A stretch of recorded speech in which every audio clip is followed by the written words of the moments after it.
Il racconto della passione di Gesù nel Vangelo secondo Giovanni ha una impostazione diversa rispetto a quella dei sinottici.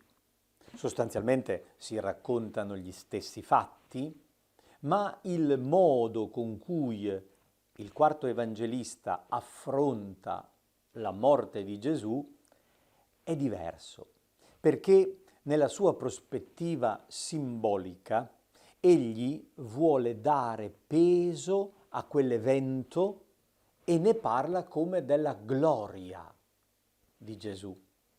La croce è la manifestazione potente e operante della presenza di Dio. Lì si capisce chi è Gesù. Lì si manifesta quell'amore grande che il Padre, il Figlio e lo Spirito donano all'umanità, creando una situazione nuova. Per cui il racconto giovanneo della Passione, che occupa i capitoli 18 e 19, assume un tono molto più sereno. Non presenta una serie tragica di eventi dolorosi, ma piuttosto propone quadri luminosi in cui si rivela il senso di quello che sta avvenendo. L'insieme del racconto giovanneo della Passione si può organizzare in 5 grandi parti, ognuna caratterizzata da un luogo, cambiando fisicamente il luogo dove si svolge l'azione, cambiamo scena. La prima scena è ambientata in un giardino. L'ultima scena, la quinta, è di nuovo ambientata in un giardino. Solo Giovanni dice che nel luogo dove era stato crocifisso Gesù c'era un giardino e nel giardino un sepolcro nuovo. Lì viene deposto il corpo di Gesù. All'inizio della storia c'è l'arresto che avviene in un giardino. È importante tenere la parola giardino e ricordare che è lo stesso luogo che segna l'inizio e la fine del racconto. Tecnicamente si chiama inclusione.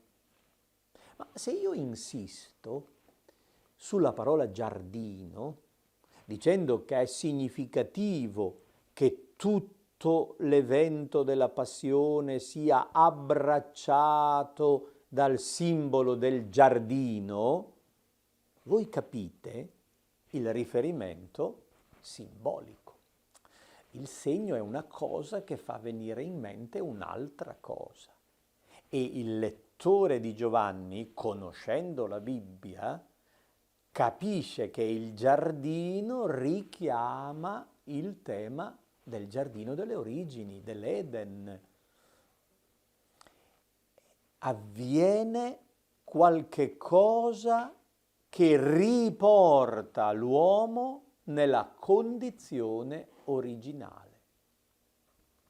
Dunque, la prima scena è l'arresto di Gesù in un giardino, la quinta scena, la sepoltura di Gesù in un giardino. La seconda scena è ambientata nel palazzo di Caifa, propriamente dove il sommo sacerdote Anna, suocero di Caifa, riceve Gesù. E in questo modo Giovanni racconta un episodio omesso dai sinottici, un pre-interrogatorio fatto da colui che comandava effettivamente. Anche se era ritirato dal potere, il vecchio Anna era in realtà il gestore di tutti gli eventi e Caifa, sommo sacerdote, suo genero, era in qualche modo una marionetta nelle mani del grande vecchio. Al centro di tutto c'è il pretorio di Pilato. È la scena centrale in cui avviene il processo vero e proprio davanti al governatore romano. E quarto ambiente, quarto episodio, il Calvario con alcune scene relative alla crocifissione e morte di Gesù. Riassumiamo dunque, la scena si può dividere in 5 parti.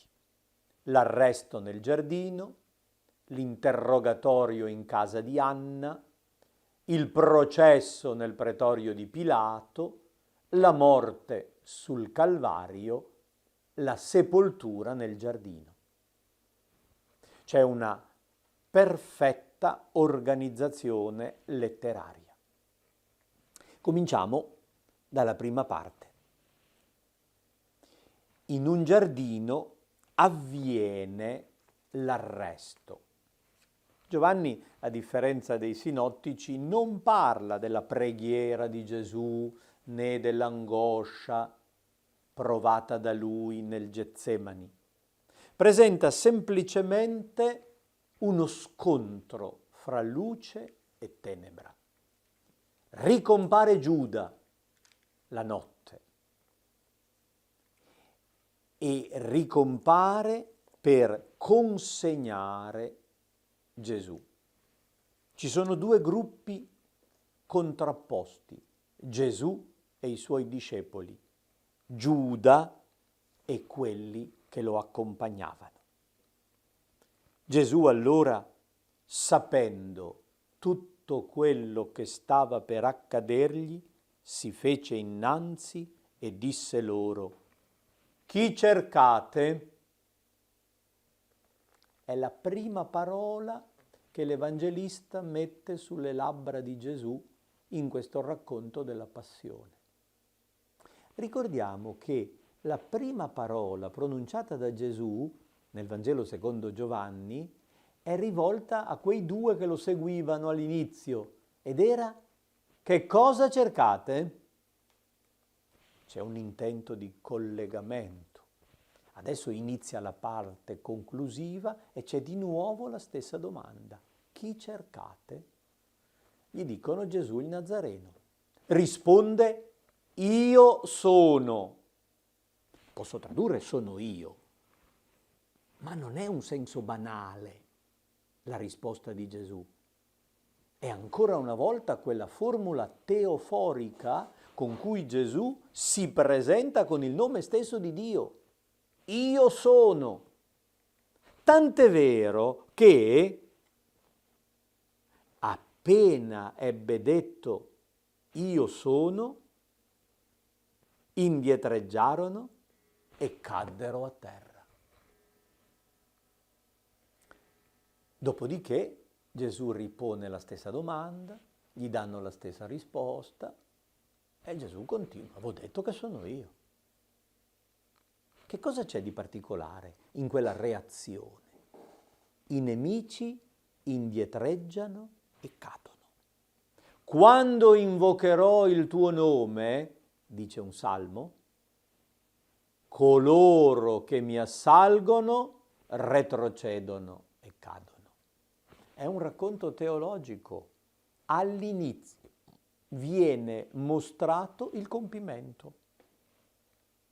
Di fronte alla rivelazione gloriosa della divinità di Gesù, i nemici indietreggiano e cadono. Sono loro che falliscono e non hanno la forza di soffocare la luce. Ma questo è un anticipo teologico. Poi c'è il racconto dei fatti. Vi ho detto che sono io. Se cercate me, lasciate andare costoro. Misero le mani addosso a Gesù e lo arrestarono. Se non che Pietro tira fuori la spada e cerca di colpire, cerca di combattere, riesce a tagliare anche un orecchio ad un servo che Giovanni precisa per nome, si chiamava Malco. Pietro sta seguendo Gesù, ma non con lo stile di Gesù. Non accetta il modo di pensare e di agire di Gesù. Un po' come Giuda. Fa di testa sua, vorrebbe far cambiare idea al maestro. Legano Gesù e lo portano in casa di Anna, il grande vecchio che tira le fila della politica a Gerusalemme. È un interrogatorio preliminare, vuole conoscerlo lui, in modo da poter decidere che cosa farne. Dopodiché manderà a dire all'autorità, che è Caifa, che cosa deve fare. Il racconto di questo episodio è costruito molto bene in diversi passaggi costruiti in modo parallelistico che tende verso un centro. All'inizio troviamo il momento di passaggio e di ingresso.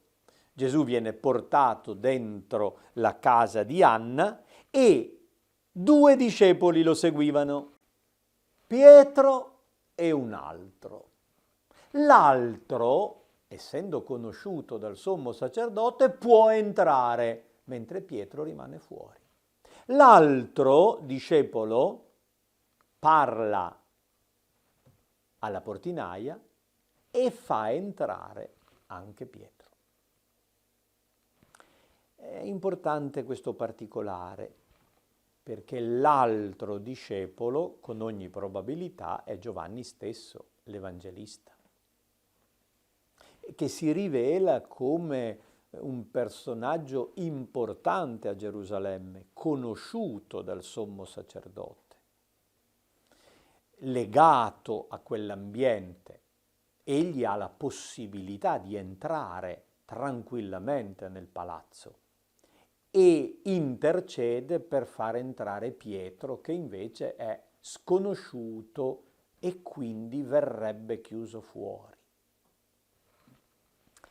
A questo punto si dice che Pietro sta a scaldarsi perché fa freddo.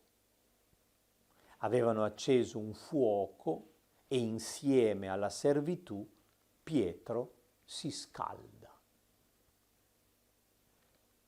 Questo avviene fuori. Di nuovo alla fine ritorna l'idea che Pietro stava là a scaldarsi. C'è freddo e in questi momenti che fanno da cornice esterna, mentre Pietro ha freddo, nega di conoscere Gesù. È il momento tragico del rinnegamento. È un autentico tradimento che Pietro riserva a Gesù. Nega di conoscerlo. Gli chiedono se è dei discepoli di quell'uomo e lui risponde: non sono. Notiamo la differenza? Gesù, interrogato, rispose: io sono. Pietro, interrogato, rispose: non sono. È il non essere, è il rifiuto dell'essere, della luce, della rivelazione. Per questo Pietro ha freddo e ha bisogno di scaldarsi.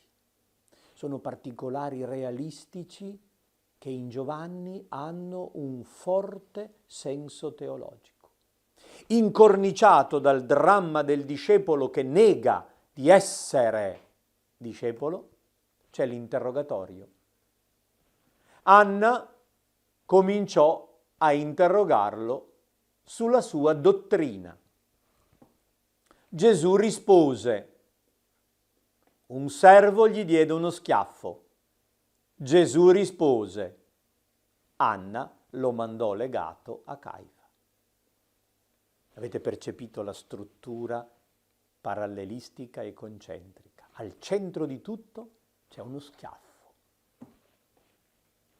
È uno dei pochi eventi dolorosi che Giovanni racconta.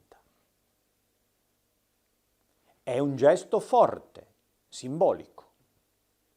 Al centro quello schiaffo dato dal servo del sommo sacerdote a Gesù è una figura di disprezzo, di rifiuto. Il centro simbolico dello schiaffo è incorniciato dalla parola di Gesù. Perché interroghi me? Interroga quelli che mi hanno ascoltato. Loro sanno quello che io ho detto. Non ho parlato in segreto. Ho parlato apertamente al mondo. Perché devi interrogare me? Il dramma sta nel fatto che contemporaneamente fuori interrogano i discepoli, interrogano Pietro. Pietro sa quello che ha detto Gesù, ma nega. Chi è che dà lo schiaffo a Gesù? Dentro è un servo di Anna che fisicamente lo schiaffeggia, ma fuori è il discepolo che sta schiaffeggiando Gesù, perché nega praticamente di conoscere quella dottrina che Gesù ha insegnato. Se ho parlato male, dimostrami dov'è il male, ma se ho parlato bene, perché mi percuoti?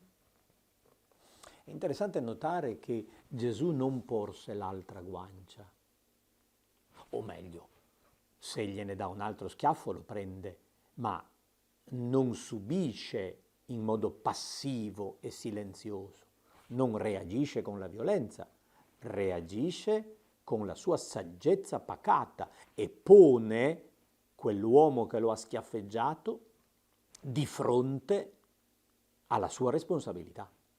Perché mi percuoti?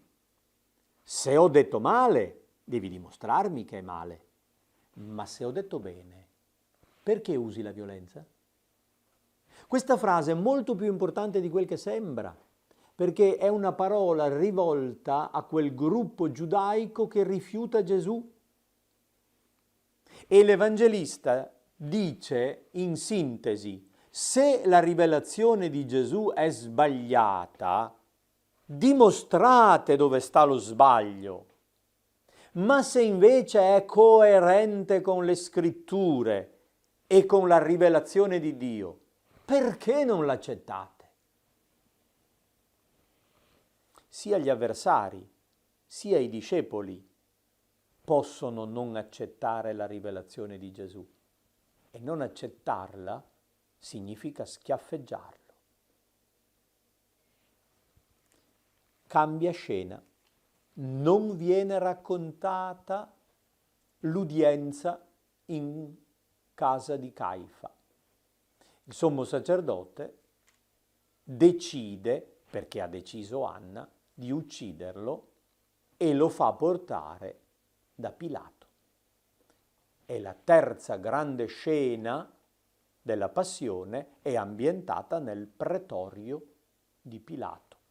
È un racconto molto lungo e dettagliato, molto più particolareggiato rispetto a quello dei sinottici. Anche in questo caso c'è una struttura letteraria attenta e precisa. Sono 7 quadri che si succedono, con una continua alternanza dentro-fuori. Possiamo dividere questi 7 quadri in 3 più un centro più 3. Nella prima parte abbiamo Pilato e i giudei fuori, Pilato e Gesù dentro. Poi Pilato parla ai giudei fuori. Al centro c'è l'incoronazione di Gesù. Molto importante. Siamo al centro del centro. Abbiamo detto che la passione è raccontata in 5 scene, stiamo commentando la scena centrale, al centro della scena centrale c'è l'incoronazione del re.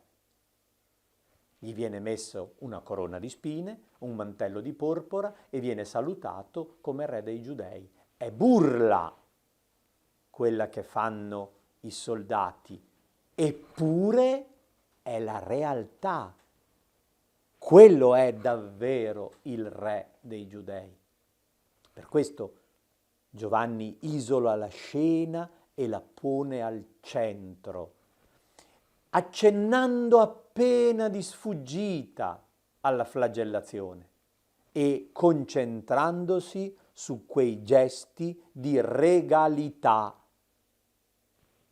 intesa come burla, ma ironicamente è la professione della verità. Dall'altra parte troviamo di nuovo una scena esterna, Pilato coi giudei, una scena interna, Pilato con Gesù, e l'ultima scena all'esterno con la condanna. Importanti sono i momenti in cui Pilato parla con Gesù e l'argomento è la regalità. Ma è vero che sei re? Ti accusano di essere re. Lo dici di tua iniziativa o te l'hanno detto degli altri? Me l'hanno detto degli altri, io cosa vuoi che ne sappia? Si può sapere, sei re o non lo sei? E Gesù, secondo lo stile di Giovanni, adopera un linguaggio teologico. Io sono re, per questo sono nato, per questo sono venuto nel mondo, per dare testimonianza alla verità. La regalità di Gesù è dare testimonianza alla verità.